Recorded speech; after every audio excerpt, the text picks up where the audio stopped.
Hi friends, welcome to అత్తమ్మ రుచులు. ఈరోజు అయితే ఇంట్లో స్పెషల్ ఏంటి తెలుసా?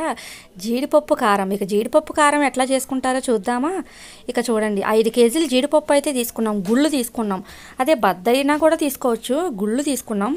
ఇక 5 కేజీలు గుళ్ళు తీసుకొని దాన్ని ఓ ట్రైలో వేసుకొని ఇక నూనె అయితే బాగా కాకరావాలి. మేమైతే కార్ఖానా పొయ్యి మీద వేస్తామని ఆల్రెడీ తెలుసు మీకు అందరికీ. ఇక కార్ఖానా పొయ్యి మీద కళాయి పెట్టుకొని కళాయి బాగా ఆయిల్ కాకొచ్చాక ఇక వేసేసుకోవాలి. ఈ సగం 5 కేజీలను అయితే 2 కేజీలన్నర 2 కేజీలన్నర కింద 2 ఆయిల్ కింద అయితే వేపాము మేము. ఇక చూడండి ఒకసారి. ఇక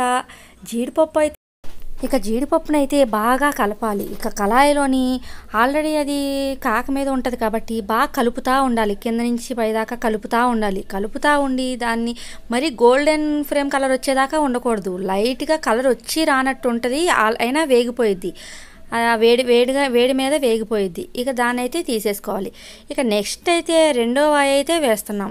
ఇక రెండో వాయి కూడా వేసేస్తున్నాం. ఇక రెండో వాయి కూడా వేగిపోయింది.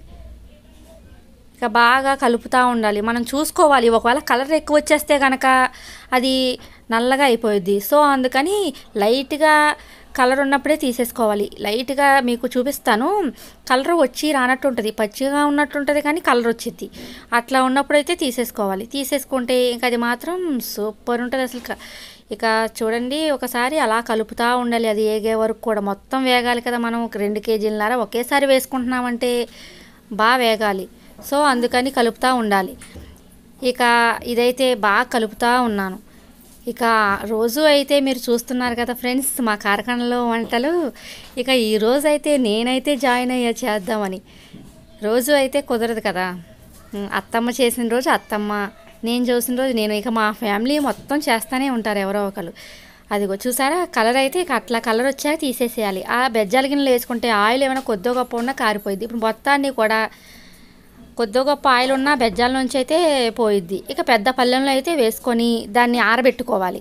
జన్నాతో దాన్ని బాగా పలచగా చేసుకోవాలి. ఎందుకంటే వేడి మీద ఉంటుంది. ఇంకా వేడి చల్లారాక లైట్గా వేడి ఉన్నప్పుడు కారం సరిపడా కారం వేసుకోవాలి.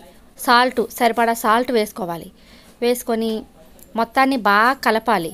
బాగా కలిపి ఇక మొత్తం కలిసే వరకు కలపాలి. పళ్ళెం చుట్టూ కూడా కలుపుతూ ఉండాలి.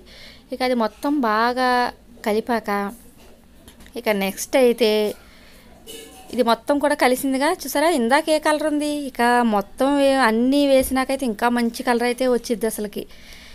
ఇక మొత్తం కూడా కారం సాల్టు మొత్తం అన్నిటికి కూడా బాగా పట్టింది.